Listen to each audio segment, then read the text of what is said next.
আমরা শুরু করবো একদম প্রথম থেকে মডিউল 4। ওখানে আছে কোঅর্ডিনেট জিওমেট্রি মানে স্থানাঙ্ক জ্যামিতি।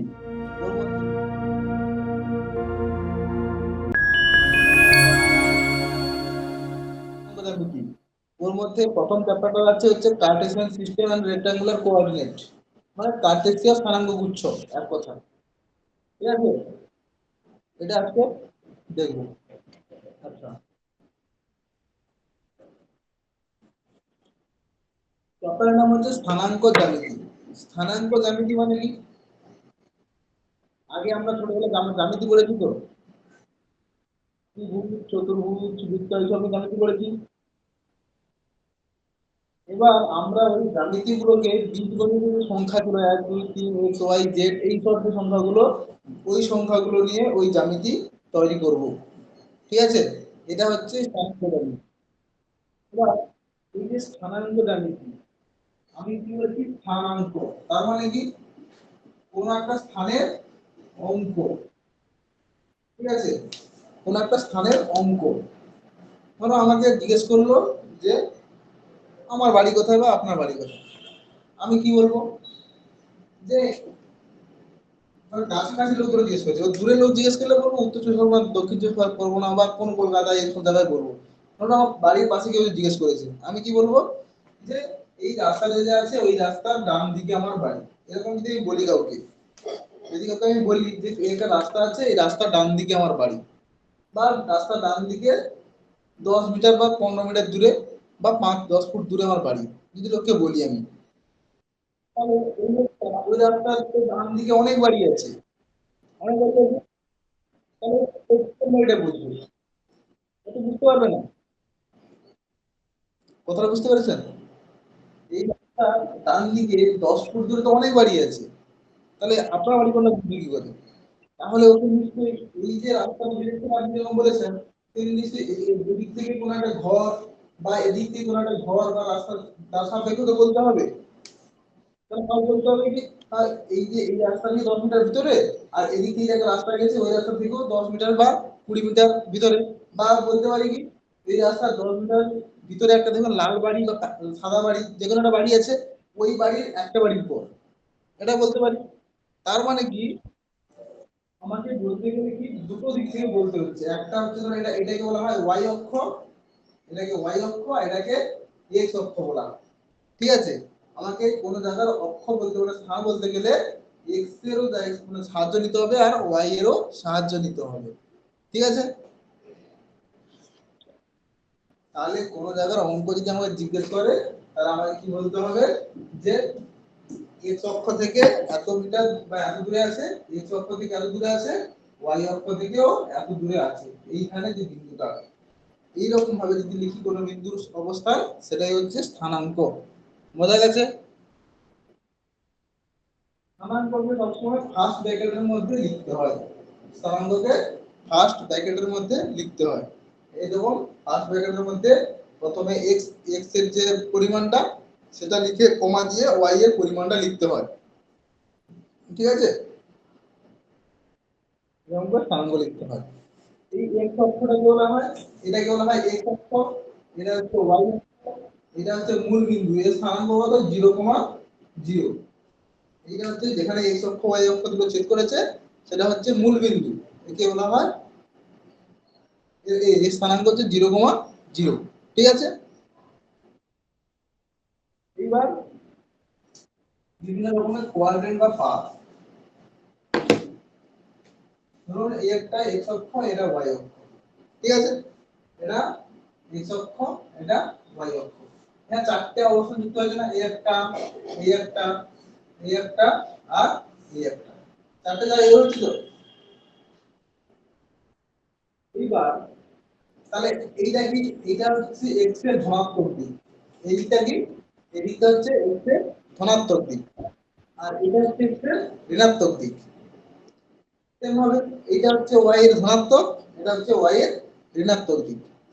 যদি কোন একটা বিন্দু এইখানে থাকে, যদি কোন একটা বিন্দু এই এগুলা প্রথম পদ, এটা সেকেন্ড পদ, এটা থার্ড, এটা ফোর্থ বা চতুর্থ পদ।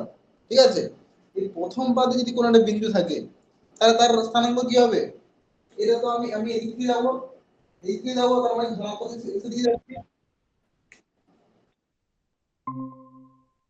তার মানে আমি ধনাত্মক এক্স অক্ষের দিকে যাচ্ছি, তাহলে ধনাত্মক, আর উপরের দিকে যাচ্ছি মানে কি ওয়াই অক্ষের দিকে যাচ্ছি ধনাত্মক দিকে, তার মানে এখানে যে বিন্দুটা হবে সব ধনাত্মক হবে না, এক্স ও ধনাত্মক আর ওয়াই ও ধনাত্মক। বোঝা গেছে? আর কোনো জিনিস বা কোনো বস্তুর স্থানাঙ্ক বলতে কি বলবো না, আমরা ধরুন কোনো একটা জায়গায় আছি, তার স্থানাঙ্ক, তার মানে আমাকে বলতে হবে, ধরুন আপনাকে একটা উদাহরণ দিয়ে বোঝাচ্ছি, আপনার ধরুন এখানে একটা কোনো একটা জিনিস আছে বা এখানে যে বোর্ড আছে, আমি বোর্ডতে বলছি, এই বোর্ডটা যেমন কি বিকাশের বোর্ডটা কোথায় অবস্থান করছে, ঠিক আছে, আমি কি বলতে পারি যে মেঝে থেকে 10 মিটার উপরে আছে, এটা আমি শুধু বলতে পারি। কিন্তু এইটা বললে কি ঠিক হবে যে এই মেঝে থেকে বোর্ডটা 10 মিটার দূরে আছে? কারণ এই মেঝে থেকে 10 মিটার মধ্যে আরো তো অনেক কিছু আছে, এই পাশে একটা ব্রাঞ্চ বোর্ড আছে, পাশে সুইচ বোর্ড আছে, পাশে একটা লাইটের একটা জায়গা আছে, এত কিছু জিনিস আছে মেঝে থেকে 10 মিটার উপরে। তাহলে আমি যদি শুধু বলি যে মেঝে থেকে 10 মিটার উঁচুতে বোর্ডটা আছে, তাহলে সেটা ঠিক হবে না, হবে না তো? তাহলে আমাকে বলতে হবে কি, হয় মেঝে থেকে 10 মিটার উঁচুতে, আর আমার হয় ডান দিকে বা বাম দিকে কোনো একটা দেওয়াল থেকে 15-20 মিটার দূরে আছে, তখন আমি বুঝতে পারবো যে না, তাহলে এই বোর্ডটাকেই আমাকে বুঝিয়েছে। ঠিক আছে? তার মানে আমি বলতে চাইছি যে কোনো বস্তুকে তার স্থান যদি বোঝাতে যাই আমাকে সবসময় কি বলতে হবে, এই যে এক্স অক্ষ, এটা হচ্ছে একটা অক্ষ, এটা একটা অক্ষ, এই এক্স অক্ষ এবং ওয়াই অক্ষ দুটোর সাপেক্ষে আমার তার স্থানটা বলতে হবে, এটাই হচ্ছে তার স্থানাঙ্ক। ঠিক আছে? হ্যাঁ ঠিক আছে। এবার আর কিছু বলি, এবার স্থানাঙ্কটা লিখতে হয় নিয়মটা কি না, এক্স আর ওয়াই মানে দুটো, এক্স এর পরিমাণটা মানে এক্স থেকে যত দূরে আছে আর ওয়াই থেকে যত দূরে আছে সেই দুটো লিখে প্রথম বন্ধনীর মধ্যে স্থানাঙ্কটা লিখতে হয়, এটা হচ্ছে নিয়ম। ঠিক আছে? আর মাঝখানে একটা কমা দিতে হয়, এটা হচ্ছে স্থানাঙ্ক লেখার নিয়ম। এবার আমি শুধু বলেছি যে কোন পাদে কিরকম বিন্দুগুলো বসবে। ঠিক আছে? চারটে এরকম এক্স অক্ষকে চারটে আর ওয়াই অক্ষকে ভাগ করেছি, এটা হচ্ছে প্রথম ভাগ, এটা সেকেন্ড ভাগ, এটা থার্ড, এটা ফোর্থ। ঠিক আছে? এবার এইখানে যে বিন্দুগুলো থাকবে সেগুলো কি রকম হবে, আর এইটাকে বলা হয় মূল বিন্দু, এই যে এটা হচ্ছে মূল বিন্দু, এর স্থানাঙ্ক হচ্ছে 0,0, মানে এখানে x এর কোনো পরিমাণ নেই আর y এরও কোনো পরিমাণ নেই, তার মানে এটা 0,0। ঠিক আছে? এবার x এর এই দিকটাকে বলা হয় ধনাত্মক দিক, x এর এই বিপরীত দিকটাকে বলা হয় x এর ঋণাত্মক দিক। ঠিক আছে? y এর এই দিকটাকে বলা হয় ঋণাত্মক দিক আর y এর এইটাকে বলা হয় ধনাত্মক দিক। ঠিক আছে? এবার আমি কি বলেছি, এইখানে যদি কোনো একটা বিন্দু থাকে, এইখানে যদি কোনো একটা বিন্দু থাকে সেই বিন্দু স্থানাঙ্ক তাহলে কি হবে, এই দিক থেকে আমি এখানে যাব, তার মানে কি ধনাত্মক দিকে যাচ্ছি x এর, আবার এখান থেকে উপরে দিকে যাচ্ছি, তার মানে কি y এর ধনাত্মক দিকে যাচ্ছি, তার মানে এখানে যে বিন্দুটা হবে তার কি হবে, x এরটাও প্লাস হবে আর y এরটাও প্লাস হবে। বোঝা গেছে? তার মানে আমি যে এখানে যতগুলো বিন্দু নেব, এখানে যতগুলো বিন্দু নেব সবগুলো কি হবে, সবগুলো x এর প্লাস হবে আর y এর প্লাস হবে। সেম ভাবে আমি যদি এইখানে নিই, এখানে যদি কোনো একটা বিন্দু নিই তাহলে কি হবে, এখানে বিন্দুটা আমার আসতে গেলে কি করতে হবে, x এর ঋণাত্মক দিকে আসতে হবে, y এর ধনাত্মক দিকে, তার মানে কি x আর y এরটা প্লাস। বোঝা গেছে? তাহলে এখানে যতগুলো বিন্দু আছে সেকেন্ডে সবগুলো কি হবে, x এর মাইনাস y এর প্লাস, প্লাস তার মানে x টা হচ্ছে নেগেটিভ 0 থেকে ছোট আর y টা 0 থেকে বড়। আচ্ছা, এই 3 নম্বরের যেটা থাকবে কি হবে, তাহলে আমাকে x এর ঋণাত্মক দিকে আসতে হবে, y এর ঋণাত্মক দিকে, তার মানে এখানে কি মাইনাস x মাইনাস y, তার মানে কি এখানে যতগুলো বিন্দু হবে সবগুলো কি x এরটা হচ্ছে ঋণাত্মক হবে আর y এরটা ঋণাত্মক হবে। মাইনাস। ঠিক আছে? সেম স্যার এটা কি হবে, তাহলে এটা তো এদিকে যাচ্ছি, তার মানে কি x এর ধনাত্মক, তার মানে প্লাস x, আর y এর ঋণাত্মক মাইনাস y, তাহলে এখানে যতগুলো বিন্দু হবে x এর ধনাত্মক আর y এর ঋণাত্মক। এটা বোঝা গেছে কি যে কোন বিন্দুগুলো কোনটায় কোন পাদে বসবে? হ্যাঁ স্যার। আচ্ছা, তাহলে আপনারা বলুন দেখি যে -2,3 -2,3 কোন পাদে অবস্থিত বা কোন কোয়াড্রেন্টে অবস্থিত? তৃতীয় না কোনটা? তাহলে 2 নম্বরে 2 নম্বরে, হ্যাঁ। ঠিক আছে। তাহলে এইগুলো গেল কোন কোয়াড্রেন্টে কোন বিন্দু থাকবে সেরকম একটা আমার ধারণা আছে। ঠিক আছে, এবার আপনাকে জিজ্ঞেস করবে যে দুটো বিন্দু আছে, ধরুন এরকম পৃথক, এখানে একটা বিন্দু আছে আর এখানে একটা বিন্দু আছে। এই বিন্দু স্থানাঙ্ক আমি লিখছি x1 y1, কারণ এখানে তো সব প্লাস। এখানে একটা বিন্দু লিখছি x2 y2। ঠিক আছে, এই দুটো বিন্দুর মধ্যে আমাকে যদি দূরত্ব বের করতে বলে, তাহলে এই একটা বিন্দু, এটা তো মূল বিন্দু আমি ছেড়ে দিলাম 0,0 আমার লাগবে। আমাকে বলেছে এই বিন্দুটা আর এই বিন্দু থেকে দূরত্ব কত হবে, তাহলে আমি কি করে বের করব? এই বিন্দু থেকে এই বিন্দুর দূরত্ব বের করতে হবে। তাহলে সূত্র কি হবে?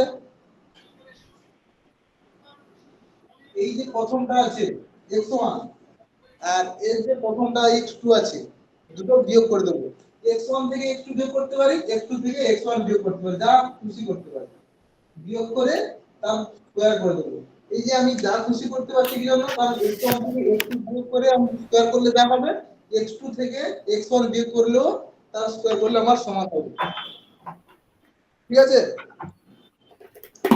x1 থেকে x2 বিয়োগ করে স্কয়ার করলে যা হবে, x2 থেকে x1 বিয়োগ করে তার স্কয়ার করলে, কারণ স্কয়ার করে দিচ্ছি, আমার যদি মাইনাস কোনো একটা মান আছে তার স্কয়ার করলে কি প্লাস হয়ে যাবে না?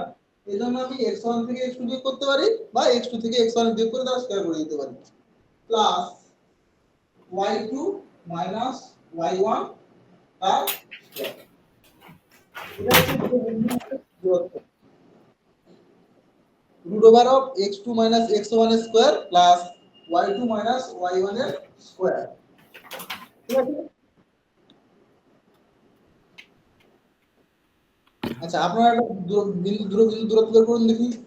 2 3 4 মাইনাস 3, এই দুটো বিন্দুর মধ্যে দূরত্ব বের করুন। 2 3 একটা বিন্দু, 4 আর মাইনাস 3 একটা বিন্দু, তাহলে বের করুন খাতায়। √40 তাই তো? আমি দেখি করে।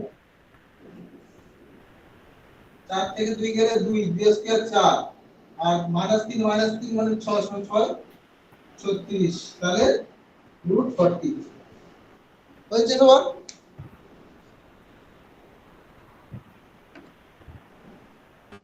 হয়েছে? হ্যাঁ। আচ্ছা, এরপরে হচ্ছে দুটো বিন্দুর মধ্যে স্থানাঙ্ক নির্ণয়। দুটো বিন্দুর মধ্যবর্তী বিন্দুর স্থানাঙ্ক।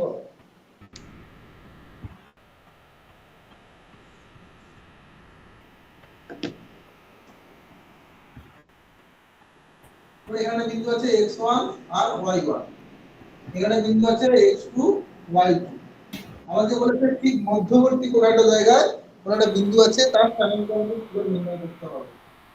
এখানে একটা বিন্দু, তার স্থানাঙ্ক নির্ণয় করতে হবে। আপনাকে এটা আর এটা দিয়ে দেবে, x1 y1 আর x2 x2 y2 দুটো বিন্দু দিয়ে দেবে, দিয়ে বলবে ঠিক এদের মধ্যবর্তী যে বিন্দুটা আছে ওই বিন্দুর স্থানাঙ্ক কি হবে। ঠিক আছে,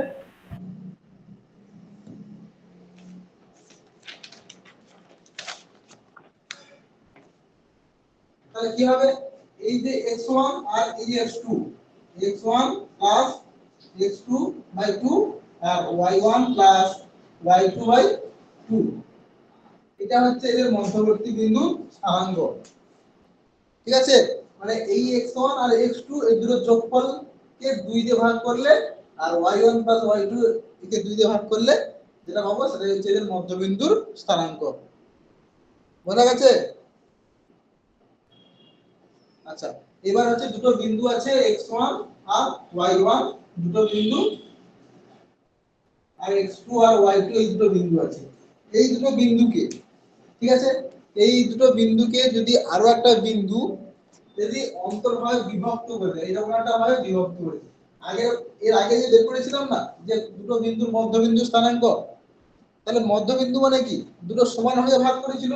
এখান থেকে যদি আমার 2 দূরত্ব হয়, এখান থেকে যদি 2 দূরত্ব হয়, তাহলে আমার মধ্যবিন্দুটা স্থানাঙ্ক পেয়েছিলাম তো আগেরটা, বা 1 আর 1 তে ভাঙতে পারি, 3 আর 3 অনুপাতে বিভক্ত করতে পারে, তখন আমরা কি মধ্যবিন্দু স্থানাঙ্ক পাবো, আগেরটা যেটা করেছিলাম।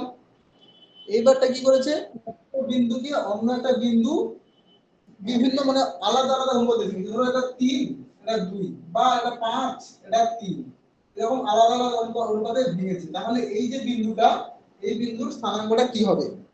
এটাকে বলা হয় অন্তর্বিভক্ত। এটা হচ্ছে কোন একটা সরলরেখা বা x1 y1 আর x2 y2 দিয়ে দুটো বিন্দু দিয়ে একটা যে রেখাংশ পাবো, সেই রেখাংশকে অন্য একটা বিন্দু এইখানে, ঠিক আছে, এরকম আলাদা আলাদা দুটো অনুপাতে বিভক্ত বা অন্তর্বিভক্ত করলে এই যে বিন্দুটা এর স্থানাঙ্ক কি হবে, বোঝা গেছে? এটা আমাকে বের করতে হবে। আগেরটা মধ্যবিন্দু ছিল বলে দুটো যোগ করে 2 দিয়ে ভাগ করে দিয়েছিলাম, এইবারটা কিন্তু সেরকম করলে হবে না, তার জন্য একটা সূত্র আমি এইগুলো এম আর এন ধরে নিচ্ছি, মানে এম আর এর আলাদা আলাদা দুটো। তাহলে একটা ধরলাম এম অনুপাত আর একটা হচ্ছে এন অনুপাতে বিভক্ত করেছে এই বিন্দুকে, ঠিক আছে? তাহলে এই বিন্দুটার স্থানাঙ্ক কি হবে? এটার নাম দিয়েছি পি। তাহলে স্থানাঙ্ক কি হবে? এই যে m into x2, m into x2 গুণ করব plus n into x1, n into x1 নিচে m প্লাস n কমা দিয়ে m into y2 plus n into y1 by m plus n, ঠিক আছে? এটা হচ্ছে এই যে p বিন্দু এর স্থানাঙ্ক কি হবে? mx2 plus nx1 by m plus n, আর কি হবে my2 plus ny1 by m plus n। এটা হচ্ছে এই যে p বিন্দুতে m/n অনুপাতে অন্তর্বিভক্ত হলে তার স্থানাঙ্ক, ঠিক আছে?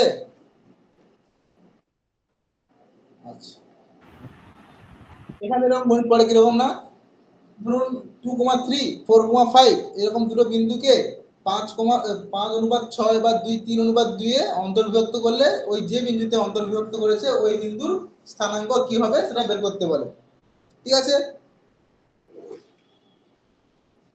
সেম ভাবে বহির্বিভক্ত বলে একটা আছে, সেটা কি রকম শুধু একবার বলে দিচ্ছি। ধরুন এটা আমরা রেখাংশ, এখানে হচ্ছে x1 আর y1 আর এখানে হচ্ছে x2 y2। আগেরটা হচ্ছে অন্তর্ভাবে বিভক্ত করেছিল, এখন কি করেছে এটা হচ্ছে এখানে কি কোন একটা বহিস্থ কোন একটা বিন্দুকে দিয়ে ভাগ করেছে, ধরুন এটা হচ্ছে n, আর এখান থেকে এটা ভাগ করেছে কত না n। তাহলে এই বিন্দু স্থানাঙ্ক কি হবে? এই বিন্দুটা স্থানাঙ্ক কি হবে? এখানে হচ্ছে x1 y1 আর x2 y2 দিয়ে একটা রেখাংশ, যেটা কি করেছে না একটা বহিস্থ হয়ে কোন একটা বিন্দুকে m/n অনুপাতে বিভক্ত করে দিয়েছে। তাহলে এই p বিন্দু স্থানাঙ্কটা কি হবে? তাহলে বহির্বিভক্ত যখন হবে তখন সূত্রটা সব একই থাকবে, শুধু এই m/2 প্লাস জায়গায় মানে মাইনাস হয়ে যাবে, আর m প্লাস n এর জায়গায় m মাইনাস n হয়ে যাবে। এখানেও সেম, এখানে মাইনাস হয়ে যাবে, এখানেও মাইনাস হয়ে যাবে, বোঝা গেছে? হ্যাঁ স্যার। বোঝা গেছে?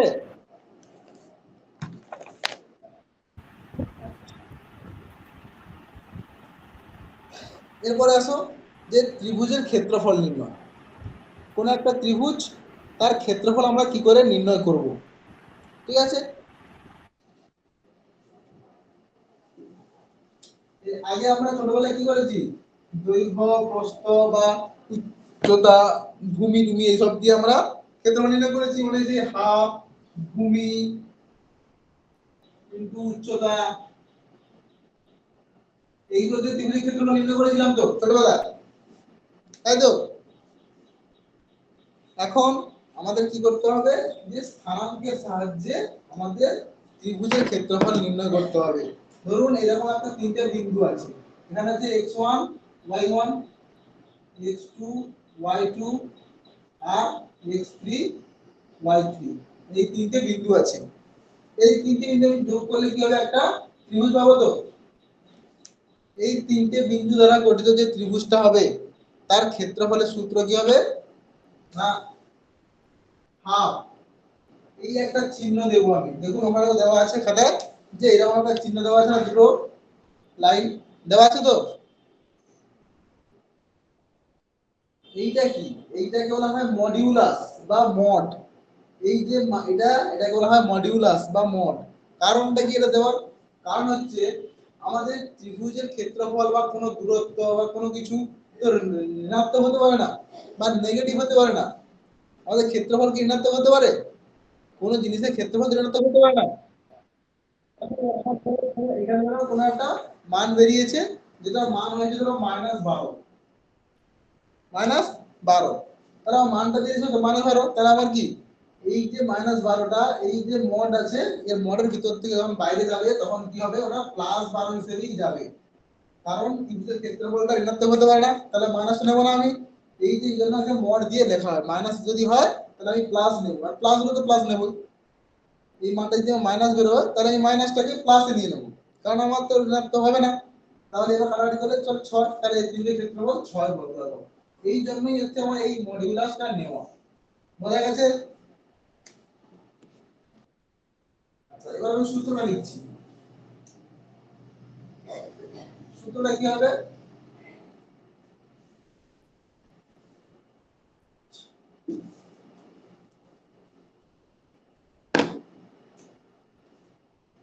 x1 y1 তাহলে এগুলো লিখে দিচ্ছি বিন্দু দিয়ে, x2 y2 x3 y3, তিনটে বিন্দুর উপরে লিখে নাও, তাহলে কি হবে, x1 যখন লিখবো ফার্স্ট ব্র্যাকেটের মধ্যে এইটা বাদ দিয়ে দেব, দিয়ে y2 থেকে y3 বিয়োগ করব, তাহলে h2 y3 minus sorry y2 minus y3 plus h2 লিখবো, ঠিক আছে, এইটা পুরো বাদ দেব, y3 y1 বিয়োগ করব, তাহলে y3 বিয়োগ y1 প্লাস x3 লিখবো, দিয়ে কি লিখবো, x3 লিখে তাহলে এটা পুরো বাদ, তাহলে y1 minus y2, y1 minus y2, এটা হচ্ছে ত্রিভুজের ক্ষেত্রফলের সূত্র। তিনটে বিন্দু দেওয়া থাকলে x1 y2 y3 x2 y3 y1 x3 y1 y2, এই তিনটে বিন্দু দেওয়া থাকলে এরকম হাফ অফ এটা করলে যেটা বেরোবে সেটা হচ্ছে ত্রিভুজের ক্ষেত্রফল, ঠিক আছে?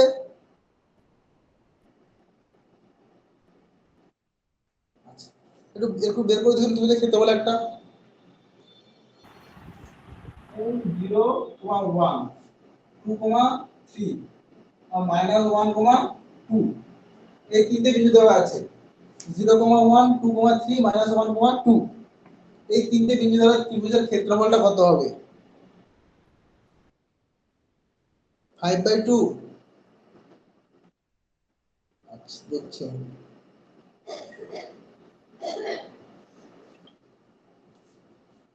আর আর কত আসছে বাকিদের? তাহলে এটা তো লিখবো না, কারণ এটা তো 0 হয়ে যাবে, যাই গুণ করবে তো 0 হয়ে যাবে, তাহলে লিখবো না, x2 দিয়ে লিখি, তাহলে 2 2 1 প্লাস -1, তাহলে 1 3, তাহলে 2 থেকে 1 গেলে কত? 1, তাহলে এটা গুণ করলে 2 হবে, আর এটাতে 1 থেকে 3 গেলে -2, তাহলে মাইনাস মাইনাসে প্লাস, তাহলে 2 প্লাস 2, তাহলে কি হলো 4/2, তাহলে 2 হবে তো, পাশে 2 কি হলো 2 হবে না?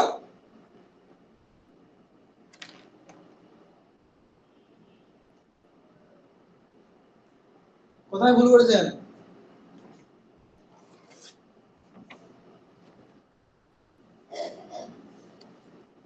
এটা তো 0 হবে, কারণ x1 এর সঙ্গে আমি যাই গুণ করব সেটা তো 0 হয়ে যাবে, কারণ এটা 0 আছে, তাহলে এইটা আমি লিখবো না, এটা লিখবো, তাহলে 2 x2 জায়গায় কি হবে 2 হবে, আর y3 মানে 2 1, তাহলে 2 থেকে 1 গেলে কত 1, তাহলে 1 এর সঙ্গে 2 গুণ করলে 2 থাকবে, আর কি x3 মানে কত -1, আর 1 থেকে 3 বাদ দিলে কত -2, তাহলে -2 আর -1 গুণ করলে কি হয়, মাইনাস মাইনাসে প্লাস, +2, তাহলে 2 আর 2 যোগ করলে 4, 4 কে 2 দিয়ে ভাগ করলে,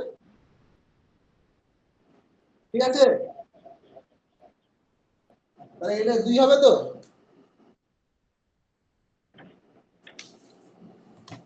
তাহলে এবার দেখুন, তাহলে এটা হলো ত্রিভুজের ক্ষেত্রফল, ঠিক আছে? এবার কি বলেছে যে তিনটে বিন্দু একই সরল রেখায় থাকবে, তার কি শর্ত আছে, তিনটে বিন্দু এরকম যে একই সরল রেখায় থাকবে তার কোনো শর্ত।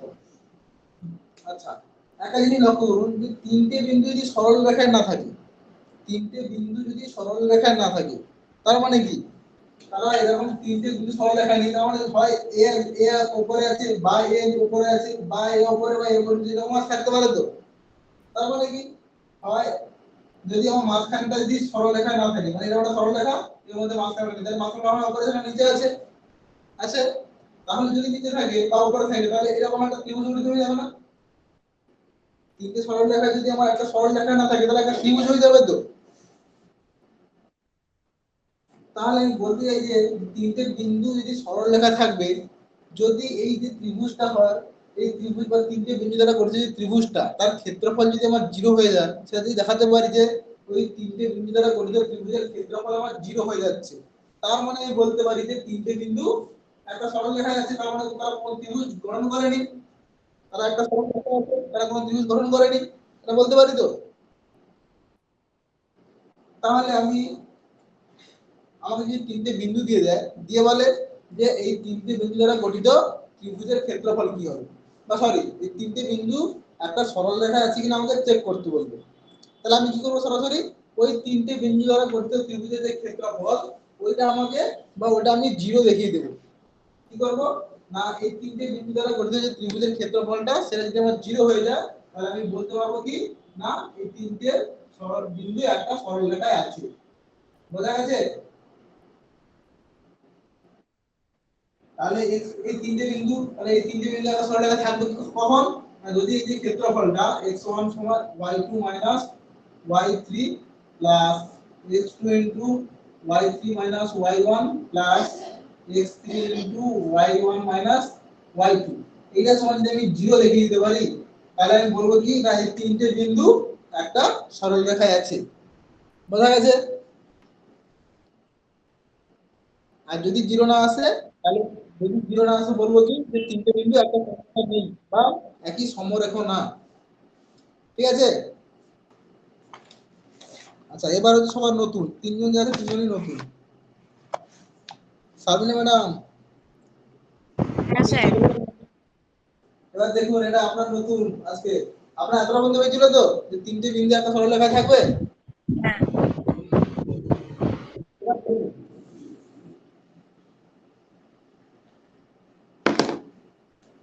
এটা হচ্ছে, এবার বলবো কি আনতি আর নতি, তার মানে হচ্ছে ইনক্লাইনেশন আর হচ্ছে স্লোপ, বা আনতি আর নতি কি না, এটা হচ্ছে x অক্ষ আর এটা হচ্ছে y অক্ষ।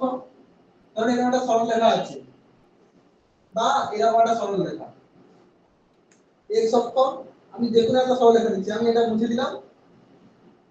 ঠিক আছে? এরকম একটা সরলরেখা x অক্ষকে এরকম ভাবে ছেদ করেছে বা এরকম ভাবে কাট করেছে।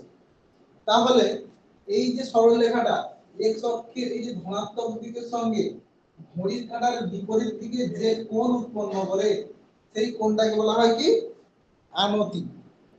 কোন সরলরেখা ধনাত্মক x অক্ষের দিকে বা x অক্ষের সাথে ঘড়ির কাঁটার বিপরীত দিকে যে কোণ উৎপন্ন করে, তাকে বলা হয় আনতি। একে আলফা আলফা বা থিটা যে কোনো একটা দ্বারা সূচিত করা হয় বা প্রকাশ করা হয়। বোঝা গেছে? কোন সরলরেখা x অক্ষের ধনাত্মক দিকে ঘড়ির কাঁটার বিপরীত দিকে যে কোণ উৎপন্ন করে, সেই কোণটাকে কি বলা হয় আনতি। ঠিক আছে? এটা আমার লাগবে না, আমার লাগবে কি যে এই যে কোণটা উৎপন্ন করলো, এই কোণের tan এর মান কি, আমরা যে করেছিলাম sin theta tan theta cos theta, এই যে tan এর মান মানে tan অফ থিটা বা tan অফ আলফা, এই tan অফ থিটা বা tan অফ আলফা কে বলা হয় কি না প্রবণতা বা নতি। এইটা আমার লাগবে। তাহলে কোন একটা সরলরেখা x অক্ষের সঙ্গে বা ধনাত্মকের দিকে যদি আমার যে কোণটা করবে, সেই কোণটাকে বলছে আনতি। আর সেই আনতি tan এর মানকে বা সেই যে কোণের tan এর যে মানটা মানে tan থিটা যে কোণটা করলো, ধরো থিটা ধরো 30 ডিগ্রি, তাহলে আমার আনতি কত নতি কত হবে tan 30 ডিগ্রি। যদি এই কোণটা আমার 30 ডিগ্রি হয়, তাহলে আমার নতি কত হবে tan 30 ডিগ্রি। তাহলে tan 30 ডিগ্রি মানে কত হচ্ছে 1/√3। বোঝা গেছে? এই 1/√3 টা হচ্ছে কি বা tan 30 ডিগ্রি হচ্ছে কি না এই যে সরলরেখা আছে তার নতি বা প্রবণতা। বোঝা গেছে? হ্যাঁ। আরেকজন বোঝা গেছে? হ্যাঁ হ্যাঁ বোঝা গেছে। এই যে tan থিটা একে আবার m দ্বারা প্রকাশ করা হয়, তাহলে m সমান tan অফ থিটা। এই m কে বলা হয় নতি বা স্লোপ বা প্রবণতা। ঠিক আছে? এরকম আপনাদের দিয়ে দেবে যে বলবে একটা সরলরেখা x অক্ষের সঙ্গে 60 ডিগ্রি কোণ করেছে, একটা সরলরেখা x অক্ষের সঙ্গে 60 ডিগ্রি কোণ করেছে, তাহলে ওই সরলরেখার নতি কত হবে? বোঝা গেছে? তাহলে নতি কত হবে? tan 60, তাহলে n সমান tan 60 ডিগ্রি, তাহলে tan 60 ডিগ্রি মান কত? √3, তাহলে এই সরলরেখার নতি কত হবে বা প্রবণতা কত হবে? √3। বোঝা গেছে? ধরুন sin এর 0, 30, 45, 60 আর 90, এগুলো মানে 1 2 3 4 5 লিখতে হয়, লিখে আমরা 4 দিয়ে ভাগ করতে হয়। তার প্রথমে 0 1 2 3 আর 4, 4 দিয়ে ভাগ করলে 4 দিয়ে ভাগ করে রুট করতে হয়।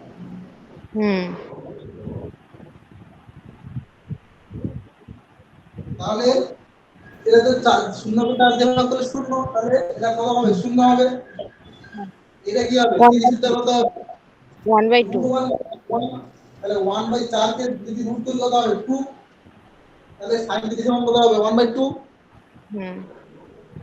আচ্ছা, এই 2 2 কেটে গেল, তাহলে এটা কি করে থাকলো? 1/2 করে থাকলো, মানে এটা হচ্ছে কি হবে? 1/√2। তাহলে sin 35 সমান হচ্ছে 1/√2। হ্যাঁ আচ্ছা, এটা কি হবে? √3/2 হবে। হ্যাঁ 4 টা কি হবে? 2, 4 এর হ্যাঁ রুট মানে 2, তাহলে √3/2, আর এটা 4 4 কেটে যাবে, তার মানে 1, তাহলে √1 মানে কত? 1, তাহলে sin 0 মান কত? 0, sin 30 এর মান কত? হাফ, sin 45 এর মান কত? 1/√2, sin 60 এর মান হচ্ছে √3/2, আর sin 90 মান 1। এবার যখন cos এর ক্ষেত্রে আসে, উল্টো দিক cos থেকে এর আসবে। ক্ষেত্রে কি হবে? এইটা এখানে চলে আসবে, তার মানে 1, এটা এখানে চলে আসবে 1, তাহলে sin 0 মানে cos 0 মান কত হবে? 1, cos 30 এর মান কত হবে? √3/2, তার মানে এটা এখানে চলে আসলো, এটা দেখা ছিল ওখানে থাকবে, 1/2 হ্যাঁ থাকবে। এবার এই হাফটা এখানে চলে আসবে, আর এই জিরোটা এখানে চলে আসবে। হ্যাঁ এই দুটো মান মনে থাকলে সবগুলো বের করতে পারবেন। হ্যাঁ sin by cos সমান tan। হ্যাঁ, sin বাই cos করলে বা sin বাই cos করলে মানে 0/1, তাহলে মানে কি tan 0 মান তাহলে কি হবে? কোন একটা সংখ্যা 0 কে আমি যদি 1 দিয়ে ভাগ করি তাহলে কি হবে সেটা? 0 0 হবে। তাহলে tan 0 মান কত হবে? তাহলে আমি tan টা এখানে লিখছি, tan টা কি হবে? 0 হবে। এবার এটাকে এটা দিয়ে আমি ভাগ করব, তাহলে tan 30 এর মান কত হবে? এই 2 আর এই 2 কেটে যাবে, তার মানে 1/√3 থাকবে। বোঝা গেছে? হ্যাঁ স্যার, থ্যাংক ইউ স্যার, এটা আমার একদম মনেই ছিল না। tan 35 মানে কি? এটা 1/2 আছে, 1/√2 1/√2, তাহলে এটা কেটে গিয়ে কত হবে? 1, tan 45 এর মান 1, tan 60 এর মান কত হবে? এই 2 কেটে গিয়ে কি থাকবে? শুধু √3। আর tan 90 এর মান কি? 1/0, কোন সংখ্যাকে যদি 0 দিয়ে ভাগ করি সেটা কি হবে? ইনফিনিটি বা অসংজ্ঞাত। তার মানে এটা কি? আনডিফাইন্ড, আনডিফাইন্ড বা অসংজ্ঞাত। tan 90 এর মান আনডিফাইন্ড। বোঝা গেছে? হ্যাঁ স্যার।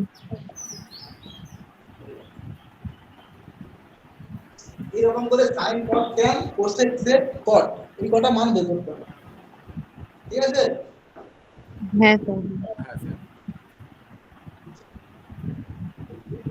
আচ্ছা, এবার হচ্ছে দুটো বিন্দু দিয়ে দেবে আপনাকে, এরকম একটা বিন্দু দেবে x সমান আর y সমান, আমি শুধু এইটাই নিয়ে করছি, আর x2 আর y2, এরকম দুটো বিন্দু দিয়ে বলবে যে এই বিন্দুগামী যে রেখাংশ সেই রেখাংশের স্লোপ বা নতি কি হবে বা প্রবণতা কি হবে।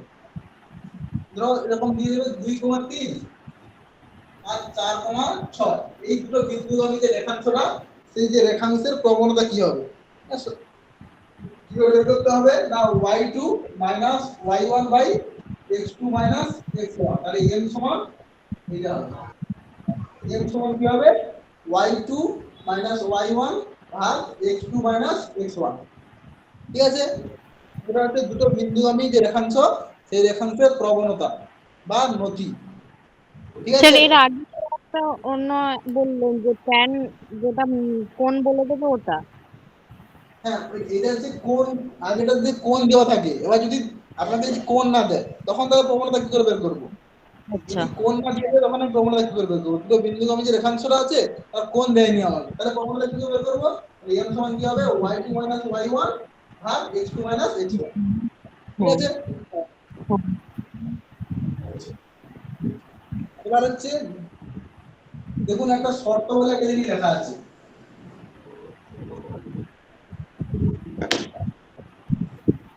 এরকম দুটো সরল রেখা পাশাপাশি চলছে, এরকম দুটো সরল রেখা পাশাপাশি আছে। এই দুটো সরল রেখাকে পরস্পরের সমান্তরাল বলবো কখন, যদি এটা এই নাম দিলাম L1 সরল রেখা, এটা L2 সরল রেখা, মানে লাইন 1 লাইন 2, ঠিক আছে। এই সরল রেখার প্রবণতা কি হচ্ছে M1, আর এটার নাম দিলাম M2, দুটো প্রবণতা আছে বা নতি আছে। এই দুটো সরল রেখাকে পরস্পরের সমান্তরাল বলবো যদি এই দুটো সরল রেখার প্রবণতা M1 সমান M2 হয়।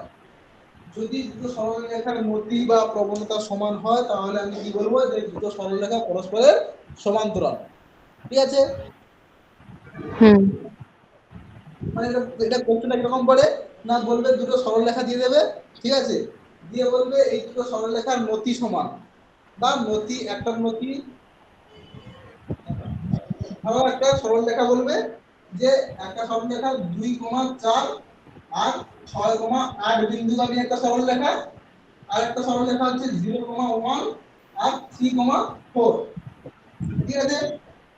হুম কি বললাম, 2,4 আর 6,8 বিন্দুগামী একটা সরল রেখা, আর 0,1 3,4 বিন্দুগামী একটা সরল রেখা, দুটো সরল রেখা কি সমান্তরাল, এটা একটা প্রশ্ন দিবে। তাহলে আমি কি করে বুঝবো সমান্তরাল কিনা, তাহলে নতি বের করব, তাহলে নতি এই দুটো বিন্দুগামী সরল রেখার নতি কি করে বের করি, তাহলে 8 থেকে 6 বার 4 বার দেবো, 4, আর 6 থেকে 2 গেলে কত হবে 4, তাহলে এর নতি কত হবে 1, আর এর নতি কত হবে 4 থেকে 1 গেলে কত হবে 3, আর 3 থেকে 3 বাদ দিলে কত হবে 3, y2 y1, 4 থেকে 1 গেলে কত 3, আর এই 3 থেকে কত হবে 3, তাহলে কত এর নতি কত হচ্ছে 1। হ্যাঁ তাহলে আমি কি বলতে পারি, তাহলে এই যে এই দুটো বিন্দুগামী যে সরল রেখাটা আর এই দুটো বিন্দুগামী যে সরল রেখা, তাহলে পরস্পর সমান বা সমান্তরাল, এই যে নতি হ্যাঁ সমান হচ্ছে এটা সমান্তরাল। হ্যাঁ আবার এরকম দিয়ে দেবে যে এই দুটো সরল রেখা পরস্পরের সমান্তরাল, তাহলে তাদের নতিগুলো কি কি হবে, ঠিক আছে। যদি বলে এই দুটো সরল রেখা পরস্পরের সমান্তরাল, তাহলে তাদের নতিগুলো কি হবে, বোঝা গেছে। তাদের নতিগুলো তাহলে সমান হবে, ঠিক আছে। তার মানে আমি একটা জিনিস বলতে বললাম কি, যদি নতি সমান হয় বা M1 সমান M2 যদি হয় তাহলে বলবো কি দুটো সরল রেখা পরস্পর সমান্তরাল, আর দুটো সরল রেখা পরস্পর সমান্তরাল যদি হয় তাহলে তাদের নতি সমান হবে, এটা হচ্ছে এক নম্বর। আর 2 নম্বর কি, 2 নম্বর যদি এই যে একটা সরল রেখা, এই একটা সরল রেখা আর এই একটা সরল রেখা দুজন দুজনকে ছেদ করেছে, কিরকম না লম্ব ভাবে ছেদ করেছে, কিরকম ছেদ করেছে পরস্পরের লম্ব, তখনই লম্ব ভাবে ছেদ করবে যদি এটা হচ্ছে M1 নাম দিলাম আর এটা হচ্ছে M2 নাম দিলাম। এই দুটো সরল রেখার প্রবণতা, তার মানে M1 যদি -M2 এর সঙ্গে সমান হয়, সরি M1 আর M2 এর গুণফল যদি -1 হয়, M1 আর M2 এর গুণফল যদি -1 হয় তাহলে কি বলবো, যে এই দুটো সরল রেখা পরস্পরের লম্ব, বোঝা গেছে। আচ্ছা হ্যাঁ তাহলে দুটো সরল রেখার প্রবণতা যদি মাইনাস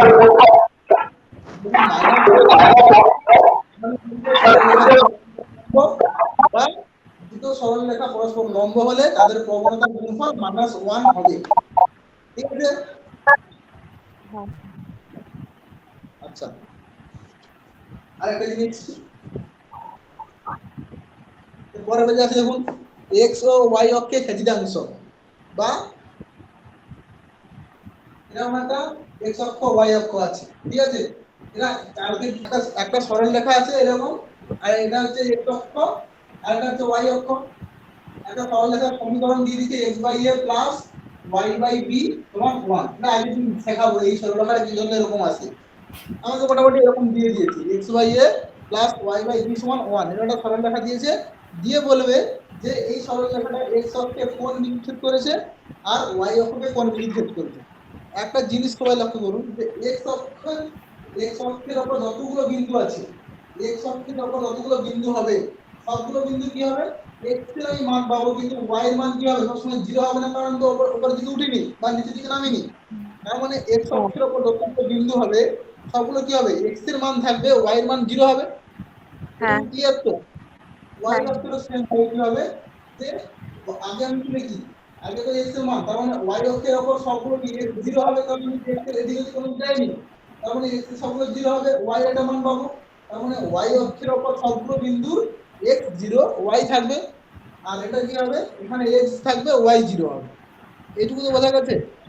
হ্যাঁ তাহলে আমাকে যদি জিজ্ঞেস করে এই সরলরেখাটা x অক্ষের কোণ দিয়ে ছেদ করেছে আর y অক্ষের কোণ দিয়ে ছেদ করেছে, কি করে বের করব? যদি আমাকে জিজ্ঞেস করে x অক্ষে বা x এর কোণ দিয়ে ছেদ করেছে বা x এর ছেদাংশ কি হবে, তখন আমি কি লিখবো, যে y সমান 0। যদি আমার x এর ছেদাংশ বের করতে বলে তাহলে আমি কি লিখবো, y সমান 0। তাহলে y সমান 0 এখানে আমি বসিয়ে দেবো। তাহলে এখানে যদি আমি বসিয়ে দিই কি হবে, y এর জায়গায় 0 বসালে এই পার্টটা পুরো 0 হয়ে যাবে। হ্যাঁ তাহলে কি থাকবে, x বাই a সমান 1 হবে না? হ্যাঁ x বাই a সমান 1, তার মানে কি x সমান a, তার মানে x কে a দূরত্বে ছেদ করেছে, তার মানে এখান থেকে এর দূরত্বটা কত হলো, a। তাহলে এই বিন্দু স্থানাঙ্ক কি হবে, a, 0। হয়ে গেছে। সেম ভাবে এখানে কি হবে, যদি y অক্ষের স্থিরাঙ্ক বের করতে বলে তাহলে আমি x সমান 0 বসিয়ে দেব। তাহলে x সমান 0 যদি বসিয়ে দিই এই পার্টটা 0 হয়ে যাবে। তাহলে ওটা কি হবে, y বাই b সমান 1 হবে, আর y সমান b হবে। তার মানে এখান থেকে এটা b দূরত্বে 0, b বিন্দুতে ছেদ করেছে। ঠিক আছে, এটা a, 0 বিন্দুতে ছেদ করেছে, আর এটা 0, b বিন্দুতে ছেদ করেছে। বোঝা গেছে?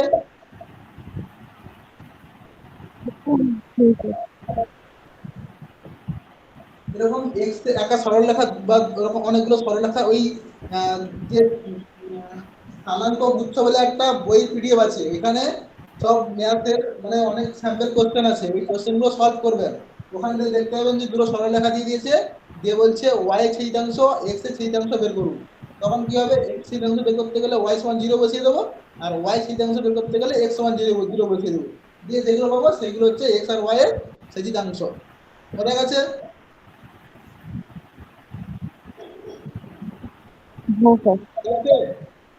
হ্যাঁ আচ্ছা, এরপরে যেটা আছে না, দুটি সরলরেখার মধ্যবর্তী কোণ। হ্যাঁ আচ্ছা লিখে নিন, আমার পরে ক্লাস আছে আবার।